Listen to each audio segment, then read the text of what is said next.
O Segundo Sexo, por Simone de Beauvoir. Este microbook é destinado a todos que desejam se aprofundar no feminismo e em questões de desigualdade de gênero, tendo em vista que O Segundo Sexo é considerado por muitos uma das obras fundamentais para entender a mulher no meio social. Uma das obras mais importantes no pensamento feminista do século XX, O Segundo Sexo redefiniu as maneiras como a sociedade entende a mulher.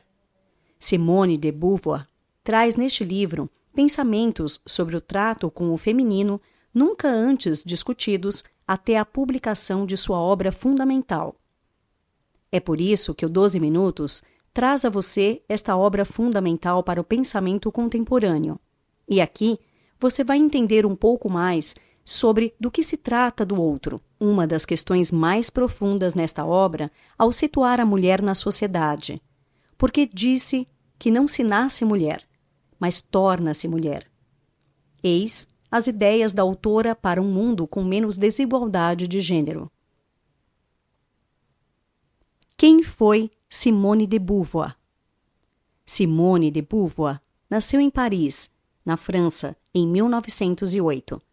Ganhou fama mundial por ser uma mulher de pensamento libertário, demais para o seu tempo. Isso refletiu também em sua vida pessoal. Estudou entre os anos de 1913 e 1925 no Institut Adeline Désiré, uma escola católica para meninas. Ao sair de lá, começou a estudar matemática no Instituto Católico de Paris e literatura e línguas no Institut Sainte-Marie. Depois, passou a estudar filosofia na Universidade de Sorbonne. Foi lá que conheceu o pensamento e a obra de outros jovens intelectuais, entre eles René Maheu e Jean-Paul Sartre. Com Sartre, inclusive, teve um longo e polêmico relacionamento, pois ficaram casados por 50 anos e muito de sua vida particular foi exposta ao público. Afinal, ele se envolvia com outras mulheres de maneira livre e descompromissada. Em 1929, Simone terminou os estudos de filosofia e, em 1931, passou a dar aulas sobre o tema na Universidade de Marseille. Seu primeiro livro foi publicado em 1943, o romance A Convidada, no qual a autora já colocava a temática do feminismo no centro de sua ficção. Mas é O Segundo Sexo, publicado em 1949, sua obra-prima. No total, foram 15 livros publicados, incluindo Cerimônia do Adeus, em que conta sobre sua trajetória e relacionamento com Sartre, de quem nunca se distanciou. Após a morte de seu companheiro, Beauvoir teve problemas com álcool e metanfetamina, vindo a falecer em 1986, em decorrência de uma pneumonia. O Segundo Sexo, uma das principais obras do feminismo. Dos 15 livros publicados por Simone de Beauvoir, nenhum causou tanta controvérsia e fama quanto O Segundo Sexo. O livro causou escândalo especialmente na Igreja Católica, que o incluiu na lista de publicações proibidas para seus fiéis. Quando foi publicado, os objetivos das reivindicações sufragistas já tinham sido atingidos pelas mulheres. Por isso, Simone de Beauvoir propõe expor como a opressão masculina se desenvolveu ao analisar a história, a literatura e os mitos populares. Em O Segundo Sexo, a autora atribui tal opressão ao fato de ter-se estabelecido o masculino como norma positiva. O livro é dividido em 2 volumes.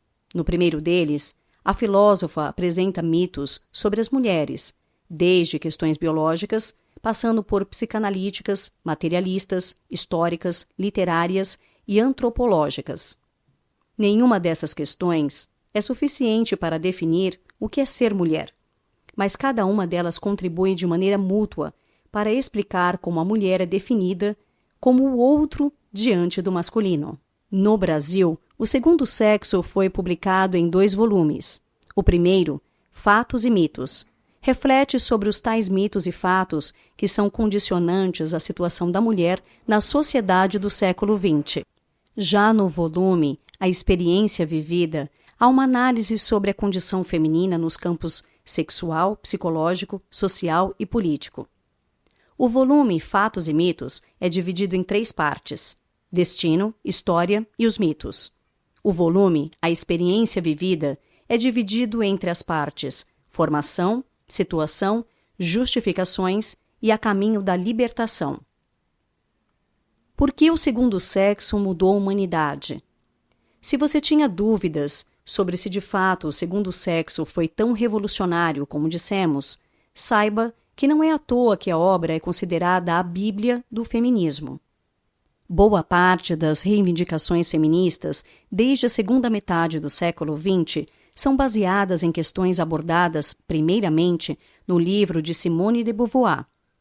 Esta análise profunda sobre a condição feminina das mulheres na sociedade, englobando tantos aspectos, nunca havia sido abordada até então.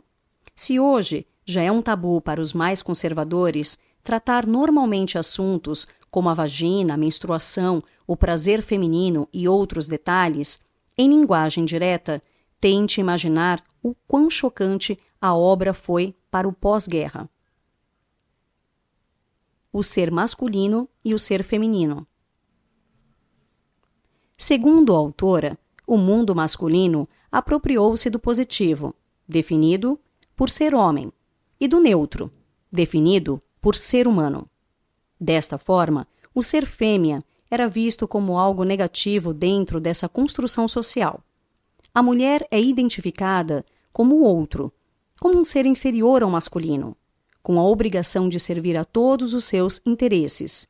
Assim, o sexo feminino fica limitado pelo patriarcado, que conduz as construções sociais em geral em prol do ser homem. O outro.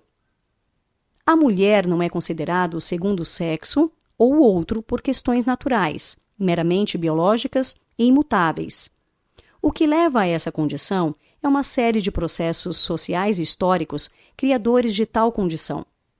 Simone de Beauvoir contesta a existência do chamado eterno feminino, que a sociedade enxerga como uma característica intrínseca e enraizada às mulheres, limitando-as a papéis específicos dentro da sociedade. Quando uma mulher não se encaixa em determinados padrões e é julgada por isso, lembre-se do eterno feminino, aqui explicado. A partir daí, a autora passa por diversos campos da humanidade, sejam eles psicológicos, biológicos, históricos e até mesmo literários, para mostrar o quanto isso afeta as mulheres geração após geração. Ao ver a mulher enquadrada na categoria do outro, com associações equivocadas a características físicas e da natureza, criou-se uma série de representações mitológicas que não são naturais, mas criadas e condicionadas para tal. Assim, a mulher precisa cumprir determinadas funções subordinadas ao homem, servindo-o sempre, gerando estranhamento quando se foge desse padrão. Historicamente, o homem nunca reconheceu a mulher como um ser semelhante, mas inferior, nas maneiras de pensar e agir. Afinal, ele a vê como o outro, submissa às suas vontades. Tal característica traz uma ambivalência interessante, já que ao mesmo tempo em que o homem enxerga a mulher como o outro, inferior à sua existência, ela é necessária para que ele dê conta de sua vida e de diversos afazeres. 3 pontos de vista. Há 3 pontos de vista para se analisar a condição feminina: o ponto de vista biológico, o ponto de vista psicanalítico e o ponto de vista do materialismo histórico. Para Simone, não há justificativas concretas que provêm motivações naturais para que a mulher seja considerada uma casca inferior ao homem. Tal situação de inferioridade da mulher, segundo o ponto de vista de quem a enxerga como o outro, é fruto de uma construção social que favoreceu quem sempre esteve nas maiores posições de poder e delas se beneficiou, a saber, o homem. Por isso, não é à toa que haja sucessivas tentativas de descrédito quanto ao pensamento de Simone de Beauvoir, e do feminismo em geral, pois eles abalam estruturas muito arraigadas e contestam privilégios nada naturais do ponto de vista científico. Não se nasce mulher, torna-se mulher. A frase inicial do segundo volume de O Segundo Sexo é clássica e muitas vezes incompreendida, tanto por ignorância quanto por má fé. Não se nasce mulher, torna-se mulher. Aqui, Simone de Beauvoir demonstra o quanto não é natural a crença de que a mulher nasça feminina, de maneira a obrigar-se a estar ajustada a determinados padrões de comportamento ditados em seu tempo e cultura. A autora demonstra que a mulher na sociedade assim constituída segue os papéis de esposa, mãe ou prostituta. Tais vidas tendem a ser monótonas. Cuidar da casa, tendo filhos ou sendo mera receptora da libido do homem, servindo sem realizar-se por meio do trabalho e da criatividade. Dentre as demandas propostas pela filósofa para chegar à emancipação feminina, a principal é permitir à mulher que se realize em projetos próprios, com todos os perigos e incertezas que dele incorrem. Aqui fica claro o quanto o pensamento de Simone de Beauvoir influenciou a pauta feminista desde a segunda metade do século XX até os dias de hoje. Sina. A sina nada mais é que o destino, tanto masculino quanto feminino, na sociedade. Quando uma mulher renuncia à autonomia, ela é transformada em mero objeto, fator muitas vezes naturalizado pelo meio social vivido. É a partir daí que o homem se vê como superior, fazendo da mulher sua posse, como qualquer outro item. A sina, tanto do homem quanto da mulher, está aí para ser transformada e modificada conforme a evolução da sociedade. Enxergar os dois sexos como iguais e negar a posição da mulher como o outro é um passo fundamental para isso. A mulher independente. Há mulheres independentes em todos os níveis sociais, desde o extrato mais pobre da sociedade até as mais ricas. O contrário, então, é o mais comum: mulheres que se sentem inferiores pela dependência de homens apenas por sua condição biológica. Na maioria dos casos, não se trata de mera escolha individual, mas um condicionamento do qual elas se sentem incapazes de fugir. O mais importante em Um Segundo Sexo e em todas as discussões sobre o feminismo é ter em conta que a mulher pode ser o que ela quiser, desde que isso se dê por sua escolha e não por imposições. Afinal, não há sexo inferior ou superior, como se faz crer, e Simone de Beauvoir desconstruiu em sua obra-prima. Notas finais.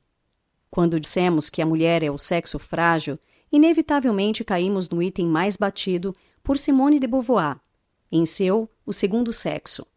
Colocamos a mulher como o outro, alguém inferior, que depende do homem em toda e qualquer condição, de maneira automática, como uma condição imutável da natureza. Se muita gente não se envolve nas discussões sobre o feminismo, já faz mais de 70 anos que a filósofa desenvolveu o pensamento que moldou as reivindicações posteriores.